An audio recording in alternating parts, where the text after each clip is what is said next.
ओम श्री सद्गुरुदेव भगवान की जय। गुरु ब्रह्मा गुरु विष्णु गुरुदेव महेश्वरः। गुरु साक्षात् परं ब्रह्म तस्मै श्री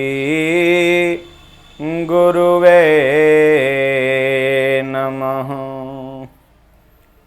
मौसम दीन दीन हित तुम समान रघुबीर। अस बिचारी रघुवंश मणि हरऊ विषम भवभीर।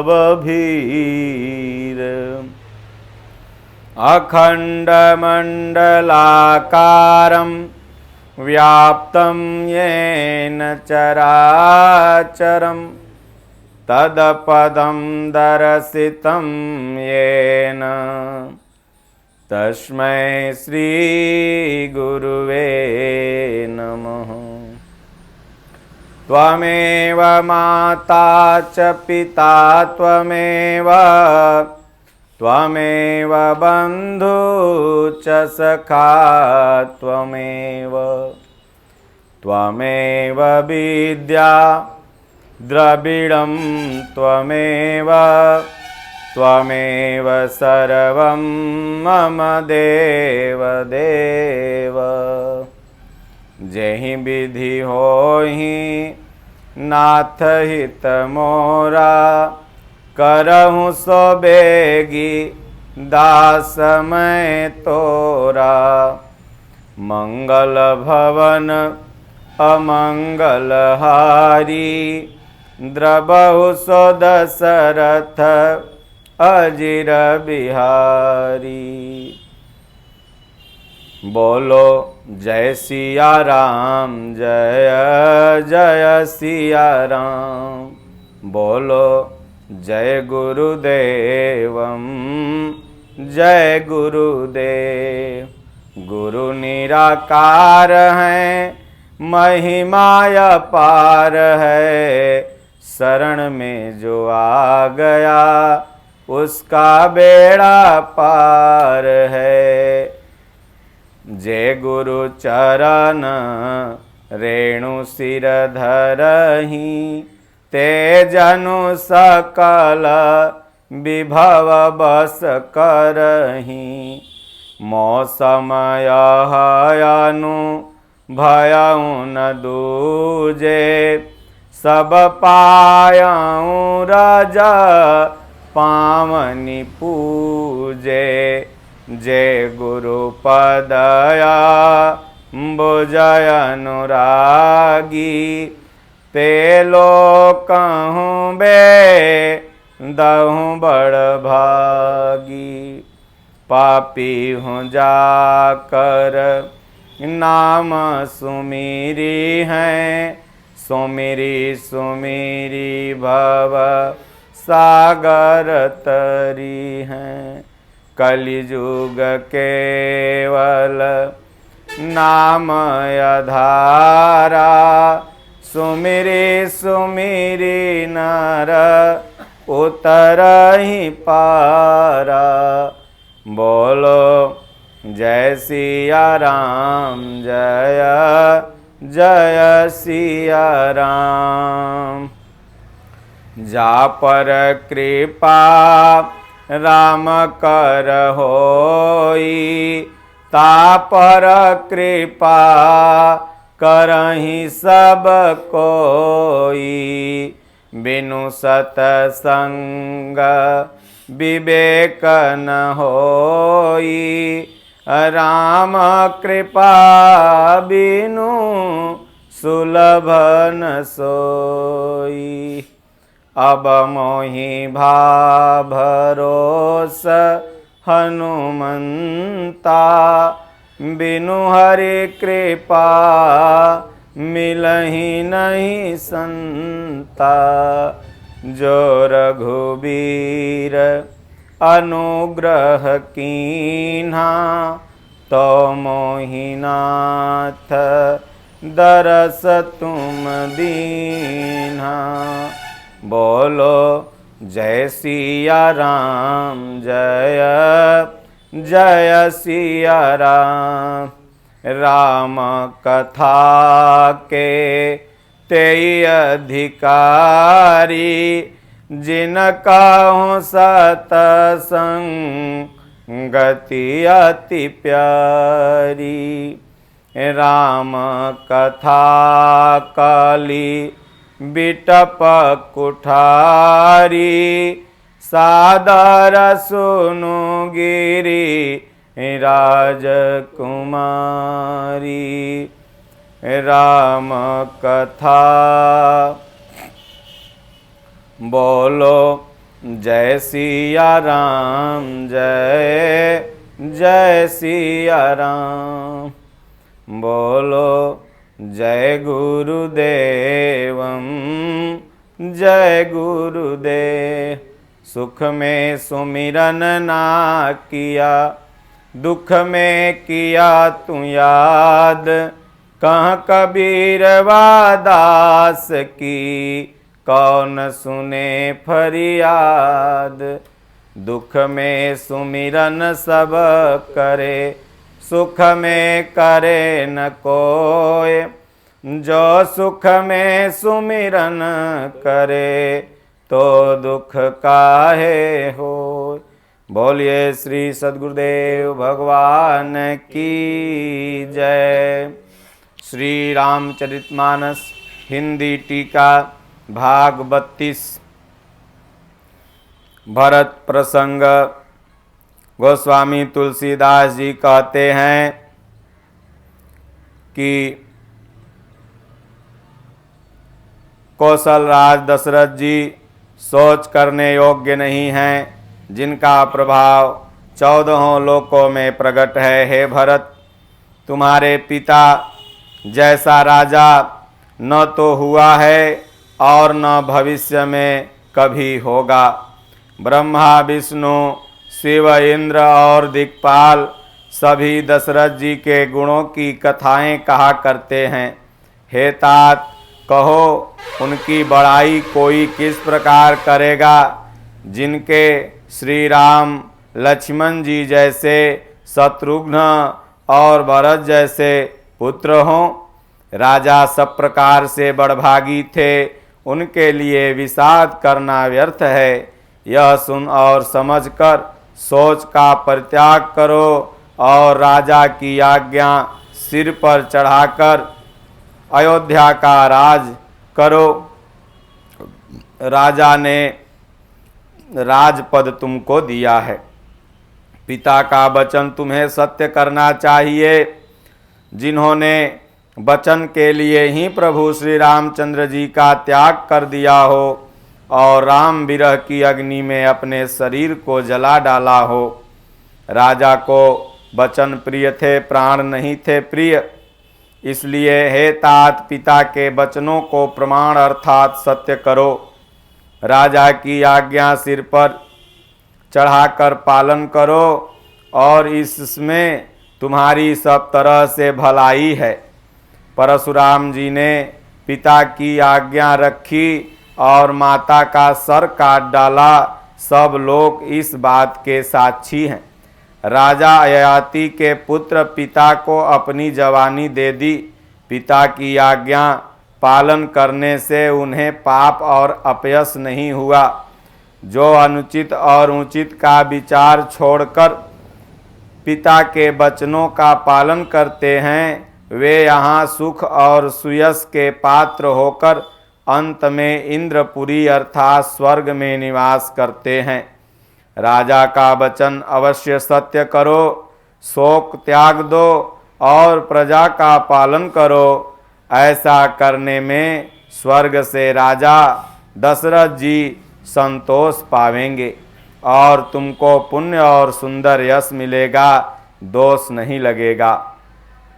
यह वेद में प्रसिद्ध है और स्मृति पुराण आदि सभी शास्त्रों के द्वारा सम्मत है कि पिता जिसको दे वहीं राज तिलक पाता है। इसलिए तुम राज्य करो, ग्लानि त्याग कर दो, मेरे वचन को हित समझकर मानो। इस बात को सुनकर श्री रामचंद्र जी और जानकी जी भी सुख पाएंगे और कोई पंडित इसे अनुचित नहीं कहेगा। कौशल्या जी आदि तुम्हारी सब माताएं भी प्रजा के सुख से सुखी रहेंगी। जो तुम्हारे और श्री रामचंद्र जी के श्रेष्ठ संबंध को जान लेगा वह सभी प्रकार से तुमसे भला मानेगा। प्रभु श्री रामचंद्र जी के लौट आने पर राज्य उन्हें सौंप देना और सुंदर स्नेह से उनकी सेवा करना। मंत्री हाथ जोड़कर कह रहे हैं, गुरु जी की आज्ञा का अवश्य ही पालन कीजिए। श्री रघुनाथ जी लौट के आएंगे, जैसा उचित होगा तब फिर वैसा भरत जी आप कीजिएगा। कौशल्या जी भी धीरज धरकर कह रही हैं, हे पुत्र भरत, गुरु जी की आज्ञा मान लो। वशिष्ठ जी की आज्ञा में तुम्हारा कल्याण है, उनका आदर करना चाहिए और हित मानकर उनका पालन करना चाहिए। काल की गति को जानकर विषाद का त्याग कर देना चाहिए। श्री रघुनाथ जीवन में हैं, महाराज स्वर्ग का राज्य करने चले गए और हे तात तुम इस प्रकार कातर हो रहे हो। हे पुत्र, कुटुंब, प्रजा, मंत्री और सब माताओं के सबके एक तुम ही सहारे हो। विधाता को प्रतिकूल और काल को कठोर देखकर धीरज धरो। माता तुम्हारी बलिहारी जाती है। गुरु की आज्ञा को सिर चढ़ाकर उसी के अनुसार कार्य करो और पिता की आज्ञा का पालन करो और प्रजा तथा कुटुंबियों के दुख को हरो, नष्ट करो। भरत जी ने गुरु के वचनों और मंत्रियों के अभिनंदन अनुमोदन को सुना, जो उनके हृदय में मानो चंदन के समान शीतल लग रहा था। फिर उन्होंने शील, स्नेह और सरलता के रस में सनी हुई माता कौशल्या की कोमल वाणी सुनी। सरलता के रस में सनी हुई वाणी माता का सुनकर के भरत जी व्याकुल हो गए। उनके नेत्र कमल जल अर्थात आंसू बहाकर हृदय के विरह रूपी नवीन अंकुर को सींचने लगे। अर्थात नेत्रों के आंसुओं ने उनके वियोग दुख को बहुत ही बढ़ाकर उन्हें अत्यंत व्याकुल कर दिया। उनकी वह दशा देखकर उस समय सबको अपने शरीर की सुध भूल गई। तुलसीदास जी कहते हैं, स्वाभाविक प्रेम की सीमा श्री भरत जी की सब लोग आदर पूर्वक सराहना करने लगे। धैर्य की धुरी को धारण करने वाले भरत जी धीरज धरकर कमल के समान हाथों को जोड़कर वचनों को मानो अमृत में डुबोकर सबको उचित उत्तर देने लगे। गुरु जी ने मुझे सुंदर उपदेश दिया। फिर प्रजा, मंत्री और आदि सभी को यही सम्मत है। माता ने भी उचित समझकर ही आज्ञा दी है और मैं भी अवश्य उसको सिर पर चढ़ाकर वैसा ही करना चाहता हूँ, क्योंकि गुरु, पिता, माता, स्वामी और सुहृद मित्र की वाणी सुनकर प्रसन्न मन से उसे अच्छी समझकर करना मानना चाहिए। उचित अनुचित का विचार करने से धर्म जाता है और सिर पर पाप का भार चढ़ता है। आप तो मुझे वही सरल शिक्षा दे रहे हैं जिसके आचरण करने में मेरा भला हो। यद्यपि मैं इस बात को भली भांति समझता हूँ, तथापि मेरे हृदय को संतोष नहीं होता। अब आप लोग मेरी विनती सुन लीजिए और मेरी योग्यता के अनुसार मुझे शिक्षा दीजिए। मैं उत्तर दे रहा हूँ, यह अपराध क्षमा कीजिए। साधु पुरुष दुखी मनुष्य के दोष गुणों को नहीं गिनते।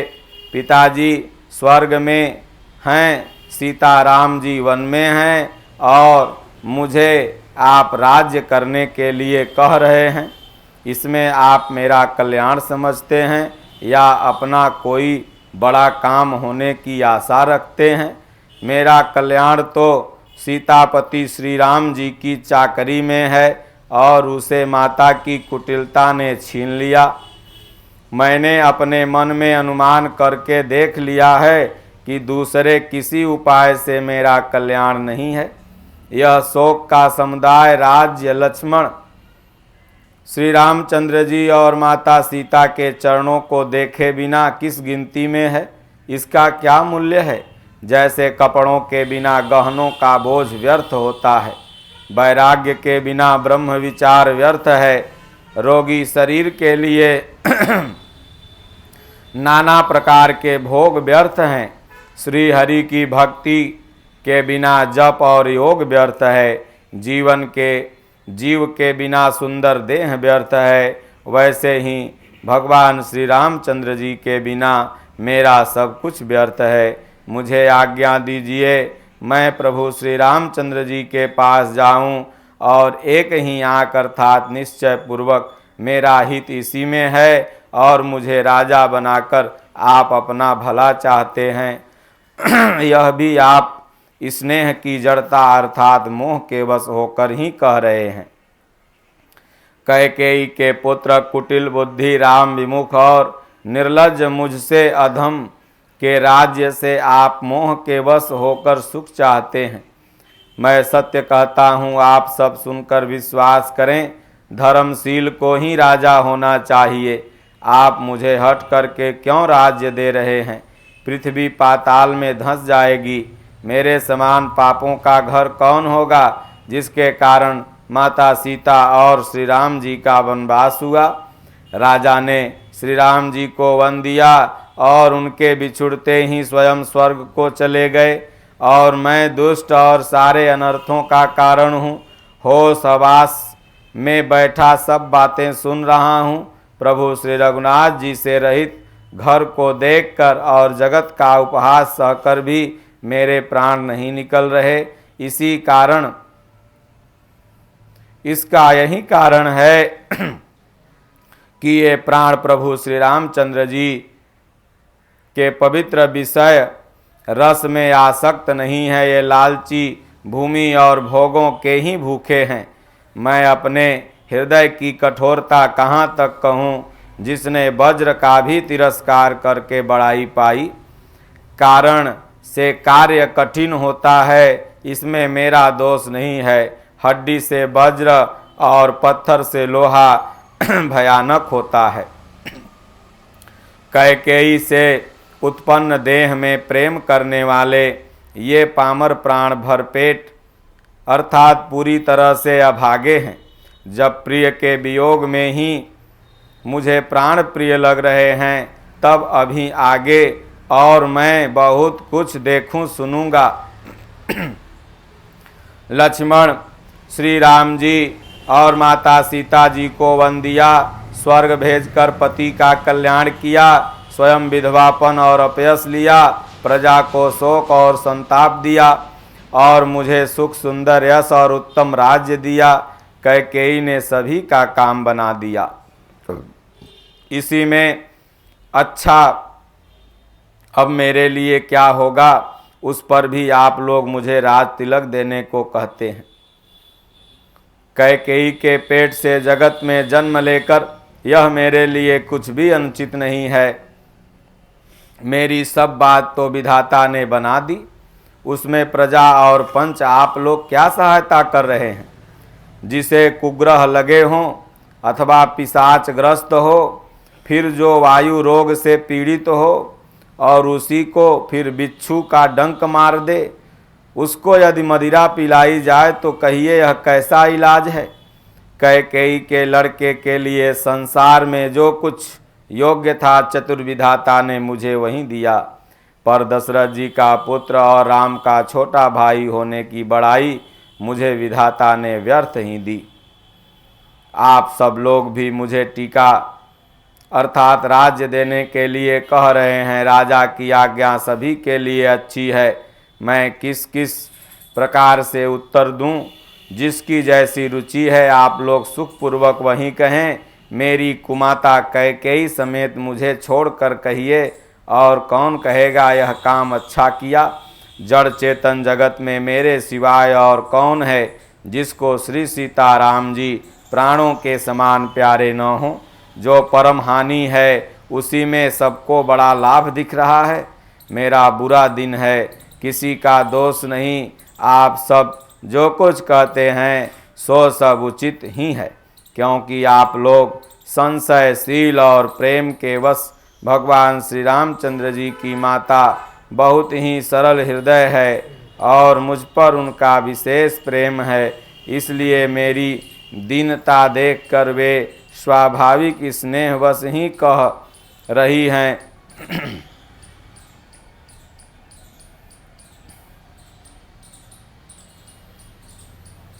गुरु जी ज्ञान के समुद्र हैं, इस बात को सारा जगत जानता है। जिसके लिए विश्व हथेली पर रखे हुए बेर के समान है, वे भी मेरे लिए राज तिलक का साज सज रहे हैं। सत्य है, विधाता के विपरीत होने पर सब कोई विपरीत हो जाता है। श्री रामचंद्र जी और सीता जी को छोड़कर जगत में कोई यह नहीं कहेगा कि अनर्थ में मेरी संपत्ति नहीं है।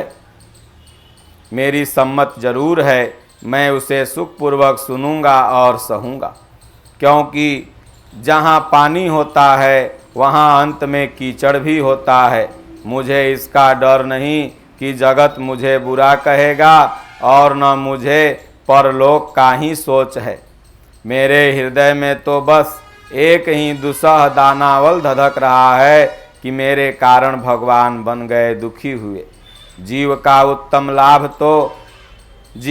उत्तम लाभ तो लक्ष्मण ने पाया, जिन्होंने सब कुछ तजकर श्री राम जी के चरणों में मन लगाया। मेरा जन्म तो श्री राम जी के वनवास के लिए ही हुआ था।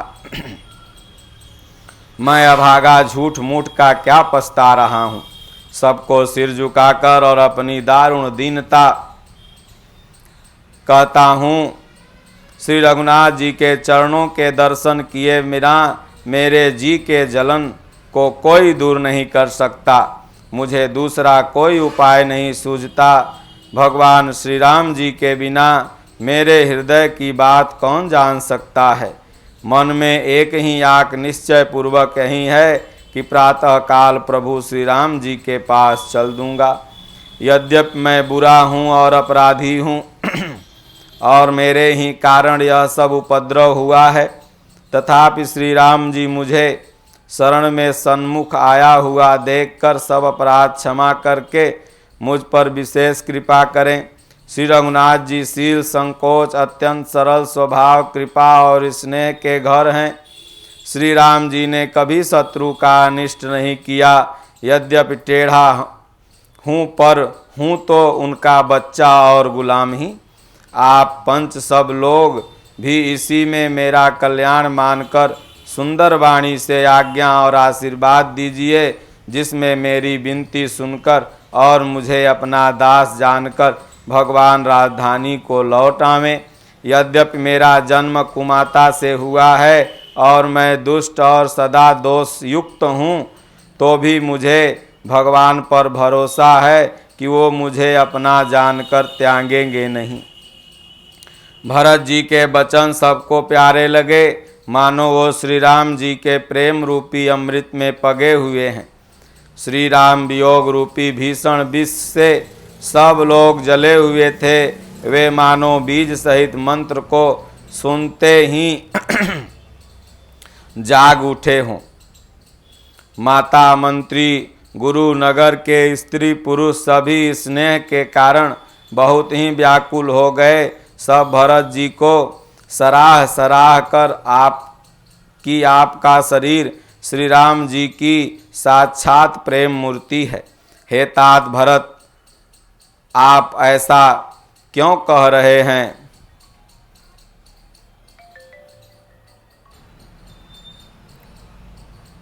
मुनि वशिष्ठ जी की वंदना करके और भरत जी को सिर नवाकर सब लोग विदा लेकर अपने अपने घर को चले।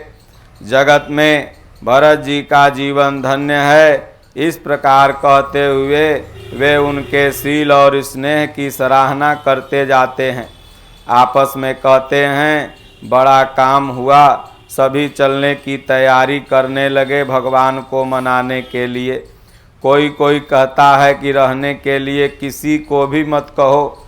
जगत में जीवन का लाभ कौन नहीं चाहता। वह संपत्ति, घर, सुख, मित्र, माता पिता, भाई जल जाए, जो भगवान के श्री राम जी के चरणों के सन्मुख होने में हंसते हुए प्रसन्नता पूर्वक सहायता न करे। घर घर लोग अनेकों प्रकार की सवारियां सजा रहे हैं।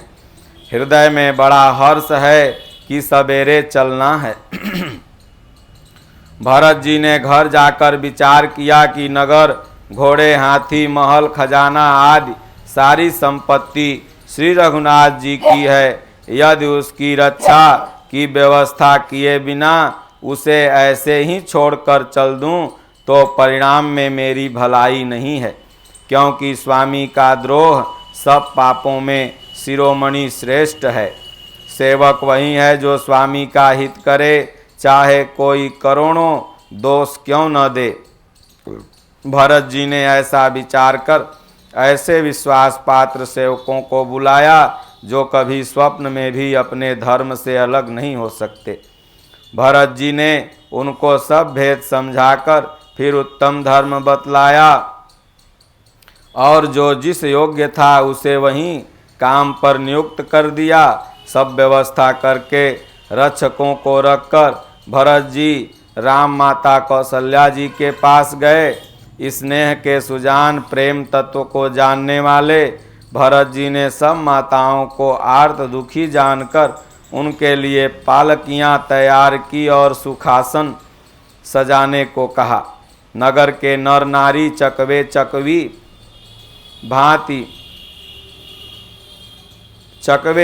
की भांति हृदय में अत्यंत आर्त होकर प्रातः काल का इंतजार करने लगे। सारी रात जागते जागते सवेरा हो गया। तब भरत जी ने चतुर मंत्रियों को बुलाया और कहा, तिलक का सब सामान ले चलो।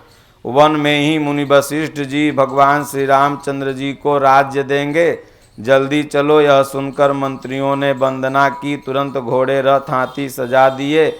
सबसे पहले मुनिराज वशिष्ठ जी, अरुधंती और अग्निहोत्री सब सामग्री सहित रथ पर सवार हो चले। फिर ब्राह्मणों के समूह सब चले। नगर के सब लोग रथों को सजाकर चित्रकूट को चल पड़े, जिनका वर्णन नहीं हो सकता। ऐसी सुंदर पालकियों पर चढ़ चढ़ के सब रानियां चली। विश्वास पात्र सेवकों को नगर सौंप कर और सबको आदर पूर्वक रवाना करके तब सीताराम जी के चरणों का स्मरण करके भरत शत्रुघ्न दोनों भाई चले। श्री रामचंद्र जी के दर्शन के वश में हुए। दर्शन की अनन्य लालसा से सब नर नारी ऐसे चले मानो प्यासे हाथी हथनी जल को तक कर बड़ी तेजी से बावले से हुए जा रहे हैं। श्री सीताराम जी सब सुखों को छोड़कर वन में हैं, मानो ऐसा विचार करके छोटे भाई शत्रुघ्न सहित भरत जी पैदल ही चले जा रहे हों। उनका स्नेह देखकर लोग प्रेम में मग्न हो गए और सब घोड़े, हाथी, रथों को छोड़कर उनसे उतार कर पैदल चलने लगे।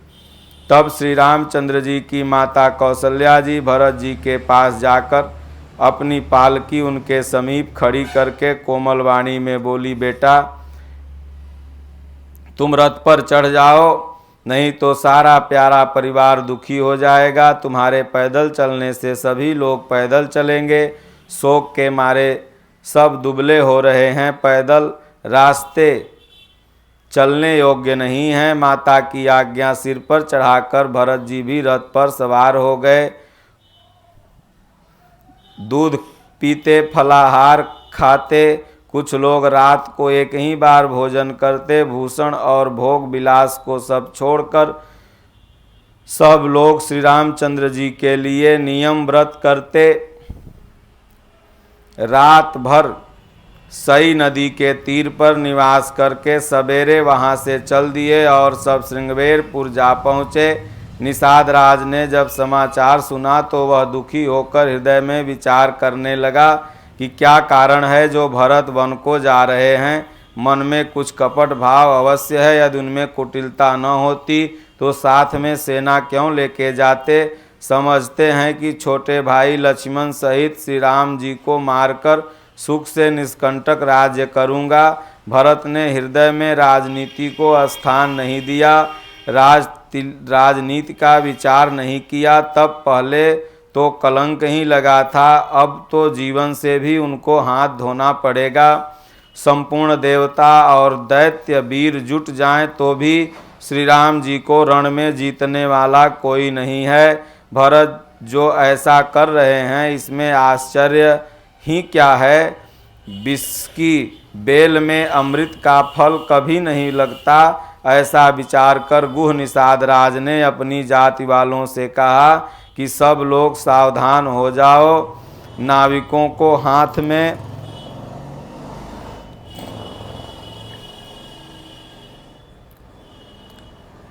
नावों को हाथ में कब्जे में कर लो और फिर उन्हें डुबा दो। सब घाटों को रोक दो, सुसज्जित होकर घाटों को रोक लो तथा लोग मरने के साज सजा लो। सब लोग मरने के साज सजा लो, अर्थात भरत से युद्ध में लड़कर मरने के लिए तैयार हो जाओ। मैं भरत के सामने मैदान में लोहा लूँगा, मुठभेड़ करूँगा और जीते जी उन्हें गंगा पार उतरने नहीं दूँगा। युद्ध में मरण, फिर गंगा जी का तट, श्री राम जी का काम और क्षणभंगुर शरीर जो चाहे जब नाश हो जाए। भरत जी श्री राम जी के भाई और राजा, उनके हाथ से मरना और मैं नीच सेवक बड़े भाग्य से ऐसी मृत्यु मिलती है। मैं स्वामी के काम के लिए रण में लड़ाई करूँगा और 14 लोकों में अपने यश से उज्ज्वल कर दूंगा। श्री रघुनाथ जी की निमित्त प्राण त्याग दूंगा। मेरे तो दोनों ही हाथों में आनंद के लड्डू हैं, अर्थात जीत गया तो राम सेवक का यश प्राप्त करूंगा और मर गया तो भगवान की कृपा मिलेगी। साधुओं के समाज में मेरी गिनती होगी। श्री राम जी के भक्तों में मैं अग्रगणी रहूँगा। वह जगत में पृथ्वी का भार होकर व्यर्थ ही जीता है। वह माता यौवन रूपी वृक्ष के काटने के लिए कुल्हाड़ मात्र है। इस प्रकार श्री राम जी के लिए प्राण समर्पण का निश्चय करके निषाद राज विषाद से रहित हो गया और सबका उत्साह बढ़ाकर तथा श्री रामचंद्र जी का स्मरण करके उसने तुरंत ही तरकस, धनुष और कवच मांगा। उसने कहा, हे भाइयों जल्दी करो और सब सामान सजाओ। मेरी आज्ञा सुनकर कोई भी कायरता न लावे। सब हर्ष के साथ भरत से लड़ने के लिए चल दिए। ओम श्री सद्गुरुदेव भगवान की जय। बोलो जय सिया राम, जय जय सिया राम। बोलो जय सिया राम, जय जय सिया राम। बोलो जय गुरुदेवम, जय गुरुदेव। ओम जय गुरुदेवम, जय गुरुदेव। श्री राम जय राम, जय जय राम। श्री राम जय राम, जय जय राम। श्री राम जय राम, जय जय राम। श्री राम जय राम, जय जय राम। सुमिरि पवन सुत पावन नामु, सुमिरि पवन सुत पावन नामु। अपने बस करि राखे हूँ रामू। अपने बस करि राखे हूँ रामू। बोलो जय सिया राम, जय जय सिया राम। बोलो जय सिया राम जय जय सिया राम। ओम जय गुरुदेव जय गुरुदेव। ओम जय गुरुदेव जय गुरुदेव। बोलिए श्री सद्गुरुदेव भगवान की जय। हरि ओम। शांति शांति शांति।